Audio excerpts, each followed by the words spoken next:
desenvolver Vamos, isso. vamos falar de Israel e Palestina, Bora lá, Hamas.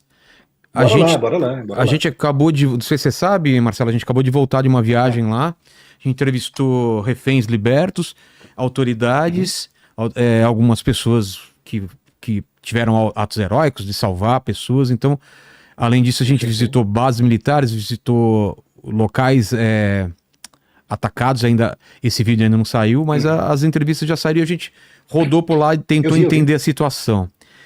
Em que ponto Uhum. que a gente chegou lá no cessar-fogo e nessa troca de reféns? Em que ponto Uhum. que a gente tá dessa guerra, desse conflito e o que que dá para deduzir daqui para frente?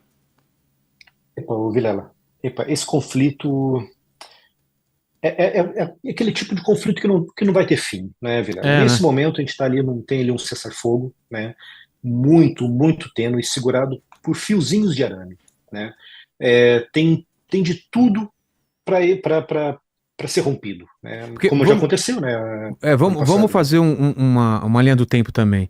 7 de outubro Uhum. de 2023 acontece o ataque do Hamas. É, Sim. inesperado, absurdo, matando crianças, reféns, civis. E parece que Israel não estava realmente preparado e perto de Israel que estava assinando um acordo com a Arábia Saudita que foi suspenso, né? Tudo isso tem a ver. Exatamente. Tem tudo a ver, Vilela. Então, repara, para a gente entender o ataque, né, vamos lá fazer aqui uma recapitulação rápida, para a gente Isso. entender o porquê que o Hamas atacou em outubro de 2023, a gente tem que ter aqui um elemento central em mente. O Hamas não é uma instituição, não é uma organização, não é um grupo terrorista plenamente independente. Eles têm uma grande autonomia, entendeu? Bastante, mas eles atuam muito em coordenação com o Irã, É. entendeu? Muito mesmo. Não, o Irã não manda no Hamas como manda ou como mandava no Hezbollah. Não manda, não é esse nível. Mas o Irã tem ali uma grande influência, muito grande mesmo, sobre o Hamas. E o que você falou é um elemento muito importante para a gente entender esse ataque, que é a aproximação de Israel com a Arábia Saudita, né? Qual é, nesse momento, o segundo, não, terceiro, vai. Qual é o terceiro maior inimigo, o maior adversário do Irã no mundo?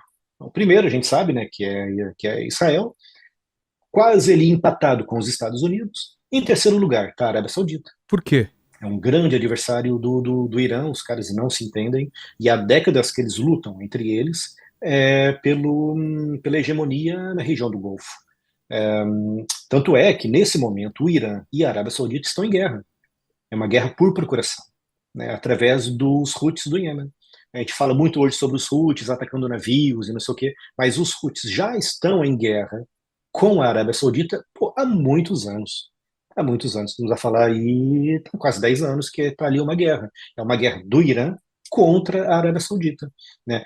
E o Irã, atenção, o Irã começou a ver ali a Arábia Saudita querendo se aproximar de Israel. Pô, imagina a situação, o Poxa, Vilela. Imagina agora o Irã vendo os seus três maiores adversários no mundo juntos, unidos. Pô, o Irã olhou para aquilo e disse: isso não pode acontecer.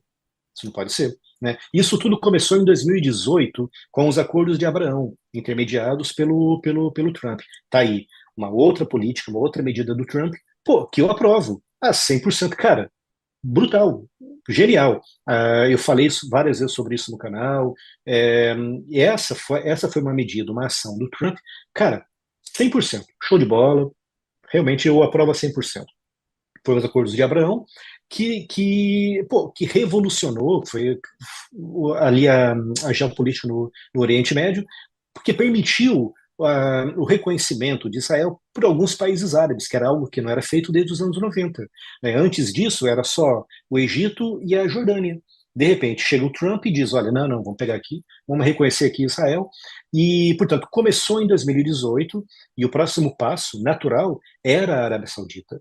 Pô, só que se a Arábia Saudita reconhecesse e estabelecesse relações diplomáticas, comerciais, e reconhecesse a existência do Estado de Israel, pô, o Irã ia ficar totalmente isolado. Ia ver ali os seus três maiores inimigos juntos, unidos e se entendendo. Então, o que que o Irã fez? Pô, a gente tem que fazer aqui alguma coisa, né? Tem que ter aqui alguma forma de impedir a Arábia Saudita de avançar com esse reconhecimento de Israel.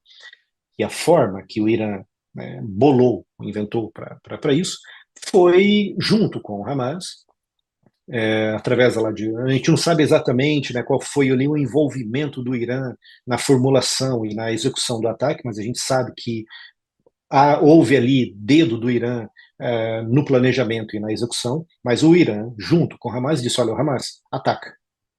Né? E era um ataque, o ataque não foi planejado e não foi assim da noite para o dia. Há meses, há muitos meses, que o Hamas já vinha ali praticando. O próprio Israel mesmo disse, as próprias IDFs disseram que já há muitos meses que estavam vendo movimentações estranhas do Hamas que pareciam ser exercícios militares de invasão. Mas os israelenses, tipo, pronto, né? Naquele momento havia ali um cessar-fogo estava vigente, estava vigorando entre o Hamas e Israel, e Israel naquela época tinha uma política de dissuasão, né? Ou seja, Israel achava que tendo um exército muito poderoso, muito forte, muito capaz, e a gente viu que é realmente muito forte e muito capaz, mas só pelo fato de ter esse exército, seria capaz de dissuadir algum ataque como aquele que foi executado pelo Hamas. A política de Israel era essa, era uma política de dissuasão. Eu vou ter aqui um grande exército, e só pelo fato de ter o exército, ninguém vai me atacar. Isso falhou. Israel já reconheceu esse erro, eu também até já fiz um vídeo sobre isso há algumas semanas no canal. Israel reconheceu que a sua política de dissuasão falhou e que essa política de dissuasão é que abriu o caminho, que permitiu, criou as condições para o ataque do Hamas, né, de outubro de 2023, que é um ataque, voltando à questão, né, inicial, que foi um ataque que teve dedo ali do Irã, no sentido de atrapalhar a aproximação da Arábia Saudita com Israel. E conseguiram realmente. Porque agora, nesse momento, a Arábia Saudita diz: olha, eu não vou fazer nenhum É, acordo com Israel enquanto. Porque repara, antes dessa guerra, a Arábia Saudita já estava ali até dizendo: não, tudo bem, não é preciso ter aqui um Estado palestino, a gente consegue aqui. Se você prometer que vai ter no futuro, a gente reconhece Israel. Ou seja, a Arábia Saudita estava chegando nesse nível, né? E agora não. Agora os sauditas dizem: enquanto não tiver um Estado palestino 100% reconhecido por Israel, a gente não conversa. O Irã conseguiu o que queria. Né? Era esse o objetivo do Irã, e eles conseguiram. Né? E, portanto, o ataque, né, do Hamas, né, para você compreender o porquê que o Hamas atacou naquele momento, porquê que fez esse tipo de ataque, um ataque tão violento, tão brutal, a resposta está no Irã e a resposta está na aproximação que vinha se desenrolando, que vinha sendo planejada e tratada, né, entre a Arábia Saudita e Israel, que isso para o Irã não podia acontecer. E eles tiveram sucesso nisso. pois é. Ô, Tuti, alguma pergunta sobre Israel? Temos. Ó, vamos lá. O Vinícius, ele mandou: qual foi o papel do Irã no ataque do Hamas? Como o apoio iraniano influenciou a estratégia do grupo? Uhum. Pois olha, a gente acabou de falar sobre isso, né? A gente não sabe, né? Talvez Israel saiba ou tenha mais detalhes sobre isso, mas assim, a nível público, ninguém sabe exatamente qual foi o nível de participação do Irã, mas assim, sabe-se, né, que houve ali influência iraniana, porque o Hamas, apesar de ser um grupo com alguma autonomia, mais autonomia do que o Hezbollah, apesar disso, funciona e trabalha muito com base nas determinações do Irã. Então, pronto, a gente não sabe exatamente qual foi o nível de participação, mas teve, né? Então a gente não pode avançar, né? Dizer, não, o Hamas atacou porque o Hamas odeia Israel. O Hamas odeia Israel e realmente está lá na Constituição do Hamas que o objetivo do Hamas é destruir Israel, mas não é só por isso, né? Também teve ali essa jogada política, o Hamas foi também usado como instrumento de ataque por parte do Irã, e lá está, o Irã também abandonou o Hamas, né?